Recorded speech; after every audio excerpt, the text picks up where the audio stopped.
झोप लागत नाही म्हणजे असं पण होतं की तुम्ही झोपायला जातात बेडवर, परंतु डोक्यात विचार एवढे सुरू असतात की झोप काही केल्या तरी येत नाही, किंवा झोपल्यानंतर सुद्धा तुम्ही जेव्हा उठतात तेव्हा मात्र तुम्हाला फ्रेश वाटत नाही.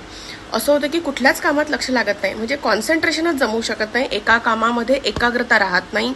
शरीरात इतका थकवा जाणवतो की तुम्हाला काहीतरी मोठा आजार झालेला आहे. आणि चिडचिड चिडचिड तर एवढी होत असते की छोट्याशा कारणावरून सुद्धा मोठं भांडण होतं.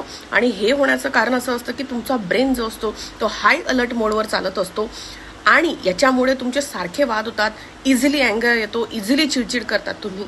बरं, याच्यात आणखी काय काय असतं? तर याच्यात अजून 5-6 गोष्टी असतात.